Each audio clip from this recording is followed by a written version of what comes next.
Movie के start में हमें एक आर्मी बेस में एक मुर्दा घर दिखाया जाता है। वहाँ पर एक साइंटिस्ट होता है जो अपने असिस्टेंट को एक केमिकल की पूरी 200 बॉटल्स को रिवर में डालकर खाली करने के लिए कहता है, जिस पर वो असिस्टेंट कहता है कि अगर ये खतरनाक किस्म का केमिकल हमने रिवर में डाल दिया तो ये समुद्री जानवरों के लिए नुकसानदेह साबित होगा, क्योंकि ये खतरनाक केमिकल था और उन्हें कुछ भी हो सकता था। लेकिन वो जो साइंटिस्ट होता है वो अपने असिस्टेंट की कोई बात नहीं मानता और केमिकल की 200 बॉटल्स को खाली करने का ऑर्डर दे देता है और ये असिस्टेंट केमिकल की 200 बॉटल्स को रिवर में फेंक देता है। इसके बाद हमें 2 साल बाद का सीन दिखाया जाता है, जहाँ पर हमें 2 फिशर्समैन दिखाए जाते हैं जो कि रिवर में मछलियां पकड़ रहे होते हैं। तभी उन्हें रिवर में एक अजीब सा क्रिएचर दिखाई देता है और उस क्रिएचर के काफी ज्यादा पैर थे। ये लोग सोच रहे थे कि ये जानवर चेंज होकर ऐसा बन गया है। वो छोटा सा क्रिएचर काफी तेज होता है और उनके हाथों से निकलकर दोबारा पानी में चला जाता है। इसके बाद हम 4 साल बाद का सीन देखते हैं, जहाँ पर हमें एक शॉपकीपर दिखाया जाता है जिसका नाम होता है गैंगडू। गैंगडू जो कि थोड़ा सीधा साधा था और कम अकल था और वो छोटी छोटी मिस्टेक्स किया करता था और काफी केयरलेस भी था। गैंगडू की एक बेटी होती है जिसका नाम ह्यूनसियो होता है। गैंगडू अपनी बेटी ह्यूनसियो से बहुत प्यार करता था और उसका बहुत ख्याल रखता था। ह्यूनसियो अपने फादर से एक नए मोबाइल फोन की डिमांड करती है, इसीलिए गैंगडू अपनी बेटी का मोबाइल लेने के लिए थोड़े थोड़े पैसे कलेक्ट कर रहा था। गैंगडू के साथ उसके फादर भी रहते थे जो ह्यूनसियो का बहुत ख्याल रखते थे। गैंगडू की एक सिस्टर भी थी जो कि क्रॉसबो की एक्सपर्ट थी। गैंगडू अपनी बेटी ह्यूनसियो के साथ अपनी सिस्टर को लाइव देख रहा था जो कि क्रॉसबो में अच्छा परफॉर्म नहीं कर रही थी। तभी वहाँ पर गैंगडू के फादर आ जाते हैं और वो गैंगडू को बोलते हैं कि वो कस्टमर को बियर देकर आए। तभी गैंगडू अपने कस्टमर्स को बियर देने जाता है। तभी उन लोगों को ब्रिज पर मछली की तरह नजर आने वाला एक मॉन्स्टर दिखाई देता है जो थोड़ी देर बाद उन लोगों के पास आ जाता है। गैंगडू समेत वहाँ पर सारे लोग उस मॉन्स्टर को बियर मारने लगते हैं और ऐसा करके वो काफी इंजॉय कर रहे थे। इसके बाद वो मॉन्स्टर वहाँ से चला जाता है, लेकिन फिर थोड़ी देर बाद गैंगडू देखता है कि वो मॉन्स्टर तो पानी से बाहर आ गया है, जो लोगों पर अटैक करके उन्हें अपना शिकार बना रहा है, उन्हें मार रहा है, उन्हें खा रहा है। गैंगडू उसे देखकर डर जाता है और अपनी जान बचाने के लिए वहाँ से भाग जाता है। वो मॉन्स्टर फिर एक आदमी को खाने की कोशिश करता है, लेकिन गैंगडू एक भारी साइन बोर्ड उठाता है और उस मॉन्स्टर की दुम पर दे मारता है, जिससे उस मॉन्स्टर की दुम से खून निकलने लगता है और वो खून गैंगडू के फेस पर भी गिर जाता है। फिर वो मॉन्स्टर गैंगडू को अपनी भयानक शक्ल दिखाता है। गैंगडू देखता है कि ये मॉन्स्टर एक आदमी को निगल रहा है, जिससे गैंगडू डर जाता है और वहाँ से भाग जाता है। फिर हम देखते हैं कि ह्यूनसू और उसके ग्रैंडफादर अभी भी गैंगडू की सिस्टर की लाइव परफॉर्मेंस देख रहे थे। गैंगडू की सिस्टर सेमीफाइनल हार जाती है, जिससे ह्यूनसू अपसेट हो जाती है और वो बाहर आ जाती है। तभी गैंगडू वहाँ पर आकर ह्यूनसू का हाथ पकड़कर वहाँ से भागने लगता है, क्योंकि वो मॉन्स्टर इनके पीछे पड़ गया था। भागते भागते ह्यूनसू नीचे गिर जाती है, लेकिन गैंगडू ह्यूनसू का हाथ पकड़ लेता है और वो लोग फिर से भागने लगते हैं। कुछ दूर आने के बाद गैंगडू देखता है कि उसने तो किसी और बच्चे का हाथ पकड़ा हुआ है। तभी वो मॉन्स्टर ह्यूनसू के पास आता है और उसे अपने साथ रिवर में ले जाता है। ये देखकर गैंगडू शॉक्ड रह जाता है और वो देखता ही रह जाता है। फिर हम देखते हैं कि जिन लोगों ने भी उस मॉन्स्टर को करीब से देखा था उन सबको एक हॉल में बंद कर दिया जाता है, जबकि मिलिट्री और पुलिस पूरे एरिया को सील कर देती है। हॉल में उन सब लोगों की पिक्चर्स थी जिन्हें उस मॉन्स्टर ने अपना शिकार बनाकर उन्हें मार डाला और उन्हें खा लिया। उन्हीं पिक्चर्स में एक पिक्चर ह्यूनसू की भी थी, जिसे देखकर उसके फादर और ग्रैंडफादर दोनों काफी दुखी हो जाते हैं और वो बहुत ज्यादा रोते हैं। वहीं पर गैंगडू की सिस्टर और उसका भाई भी आ जाते हैं। गैंगडू का भाई उसे बहुत मारता है, क्योंकि अगर गैंगडू बाय मिस्टेक उस बच्चे का हाथ ना पकड़ता तो ह्यूनसू आज जिंदा होती और उस मॉन्स्टर का शिकार ना बनी। तभी उस हॉल में एक येलो कॉस्ट्यूम वाला आदमी आता है जो उन लोगों से सवाल करता है कि अगर कोई भी उस मॉन्स्टर के करीब आया है या फिर उस मॉन्स्टर से टच हुआ है तो वो अपना हैंड रेज कर दे। तब गैंगडू जल्दी से अपना हैंड रेज कर देता है और बताता है कि उस मॉन्स्टर का ब्लड मेरे फेस पर लग गया था।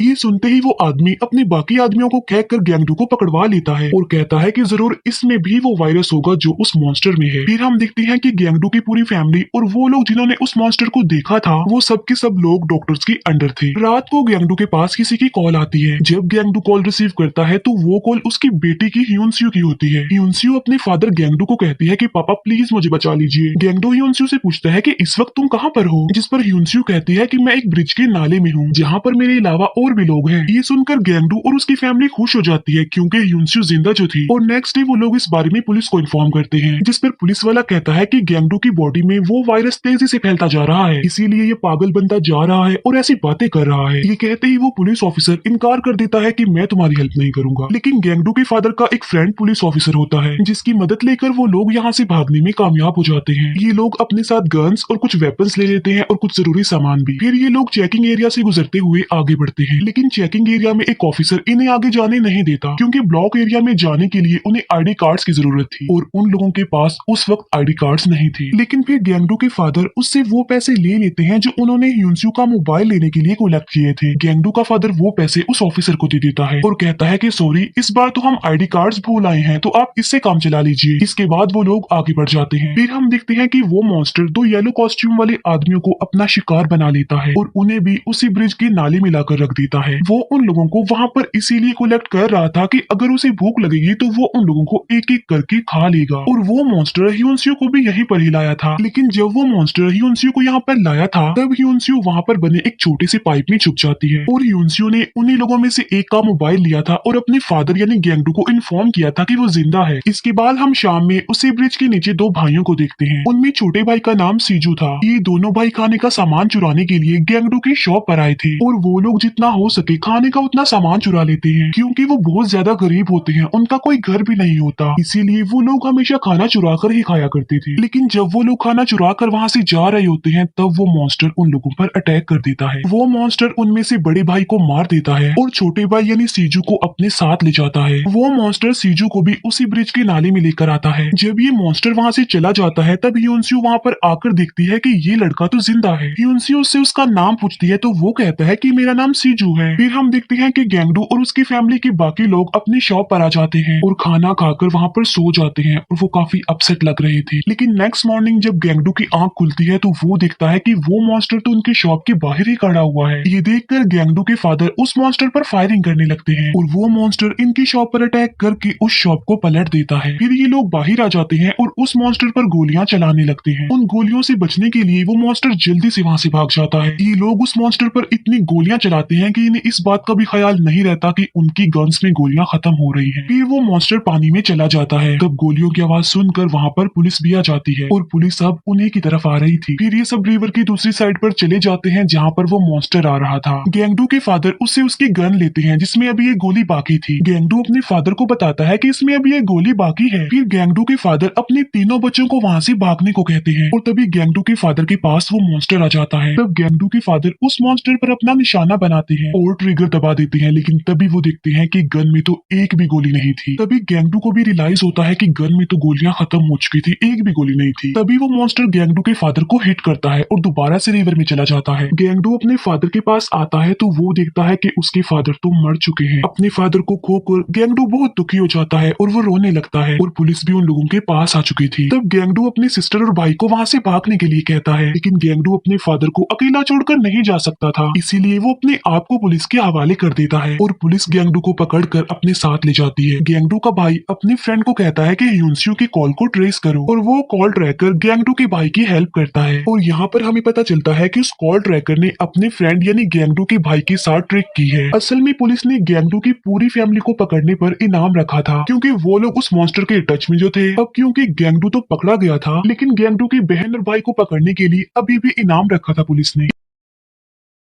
इसीलिए गैंगडू की बाइक को पकड़वाने के लिए उस कॉल ट्रैकर ने ये चाल चली। फिर वो कॉल ट्रैकर ऑफिस में जाता है जहाँ पर पुलिस थी और हॉस्पिटल के बाकी वर्कर्स थे और वो सब लोग गैंगडू के भाई को पकड़ना चाहते थे और इनाम हासिल करने के लिए वो कॉल ट्रैकर गैंगडू के भाई को यहाँ तक लेकर आया था। वो सब लोग वहाँ से बाहर आते हैं और गैंगडू के भाई को चारों तरफ से घेर लिया जाता है। अब क्योंकि गैंगडू के भाई को ह्यूनस्यू की लोकेशन पता चल चुकी थी इसीलिए गैंगडू का भाई वहाँ पर इलेक्ट्रिसिटी खराब करके वहाँ से भाग जाता है। फिर गैंगडू का भाई अपने सिस्टर को भी ह्यूनस्यू की लोकेशन सेंड कर देता है। दूसरी तरफ हम देखते हैं कि डॉक्टर गैंगडू को पकड़कर उस पर तरह तरह के एक्सपेरिमेंट्स कर रहे थे और तो और उसे टॉर्चर भी किया जा रहा था। लेकिन यहाँ पर किसी तरह गैंगडू समझदारी का मुजाहिरा करता है और वो उन डॉक्टर्स के ट्रैप से बचकर भागने में कामयाब हो जाता है। ह्यूनस्यू जो कि अपने फादर के आने का वेट कर रही थी कि उसके फादर उसे बचाने के लिए जरूर आएंगे, लेकिन जो गैंगडू की सिस्टर होती है अब वो उस ब्रिज के नीचे आ जाती है अपना क्रॉस बो लेकर और ये वही जगह थी जहाँ पर ह्यूनस्यू थी। लेकिन वहाँ पर वो मॉन्स्टर गैंगडू की सिस्टर पर अटैक कर देता है जिससे गैंगडू की सिस्टर गिर जाती है और वो मॉन्स्टर वहाँ से भाग जाता है। फिर हम देखते हैं कि ह्यूनस्यू और सीजू दोनों मिलकर कपड़ों को आपस में बांधकर उसकी एक रस्सी बनाते हैं। वो उस कपड़े की रस्सी को ऊपर लगी लोहे की जाली पर फेंकते हैं लेकिन कपड़े की वो रस्सी छोटी रह जाती है और यहाँ से बचकर निकलने का मौका भी अब उनके हाथ से निकल चुका था। इसके बाद गैंगडू का भाई भी उस ब्रिज के नीचे आ जाता है जहाँ पर उसे एक होमलेस आदमी मिलता है। तब गैंगडू का भाई उस होमलेस आदमी की मदद लेकर एक पेट्रोल बम बनाने में कामयाब हो जाता है। फिर वो लोग उस तरफ जा रहे होते हैं जहाँ पर वो मॉन्स्टर था और गैंगडू को भी ह्यूनस्यू की लोकेशन पता चल चुकी थी और इसीलिए वो उस नाले को ढूंढ लेता है जहाँ पर ह्यूनस्यू थी। लेकिन उस वक्त ह्यूनस्यू और वो छोटा बच्चा सीजू दोनों उस मॉन्स्टर के मुंह में थे। फिर हम देखते हैं कि लोग सड़कों पर आकर प्रोटेस्ट कर रहे थे कि आखिर डॉक्टर्स ने गैंगडू पर इतना टॉर्चर क्यों किया। फिर वो मॉन्स्टर उन लोगों की भीड़ की तरफ आ जाता है जिससे वो सारे लोग वहाँ से बचकर भाग जाते हैं और वहीं पर गैंगडू और उसके सिबलिंग्स भी आ जाते हैं। साइंटिस्ट ने उस मॉन्स्टर को पकड़ने के लिए एक गैस बनाई थी और वो उस गैस को उस मॉन्स्टर पर डालते हैं जिससे ये मॉन्स्टर तड़पता हुआ जमीन पर गिरता है और बेहोश हो जाता है। इसी दौरान गैंगडू अपनी बेटी ह्यूनस्यू और उस छोटे बच्चे सीजू को उस मॉन्स्टर के मुंह से निकाल लेता है। लेकिन अब काफी देर हो चुकी थी क्योंकि ह्यूनस्यू मर चुकी थी, लेकिन वो जो छोटा बच्चा सीजू था वो भी जिंदा था। फिर वो मॉन्स्टर दोबारा से उठकर उन लोगों पर अटैक करने वाला होता है। तब वो होमलेस आदमी पेट्रोल की पूरी कैन उस मॉन्स्टर के मुंह में डाल देता है और गैंगडू की सिस्टर अपनी कमान पर आग वाला तीर लेकर उस मॉन्स्टर की तरफ फेंकती है जिससे उस मॉन्स्टर में आग लग जाती है और वो जलने लगता है। ये मॉन्स्टर अपनी जान बचाने के लिए पानी की तरफ भागता है, लेकिन तभी सामने से गैंगडू आ जाता है और वो उस मॉन्स्टर के मुंह में एक रॉड घुसा देता है और उसे मार डालता है। अब गैंगडू ने उस मॉन्स्टर को तो मार दिया था, लेकिन इस बीच उसने अपने बहुत प्यारे लोग अपने फादर और अपनी बेटी को खो दिया। अब क्योंकि सीजू भी होमलेस था और उसका इस दुनिया में कोई नहीं था, इसीलिए गैंगडू उसे अडॉप्ट कर लेता है और अपना बेटा बना लेता है। अब गैंगडू जो कि एक काफी अच्छा और समझदार इंसान बन गया था और वो अपनी शॉप को भी काफी अच्छे से लेकर चल रहा था और वो सीजू से बिल्कुल ऐसे ही प्यार करता है जैसे वो उसका अपना ही बेटा हो। और यहीं पर ये मूवी एंड हो जाती है। Thank you for watching.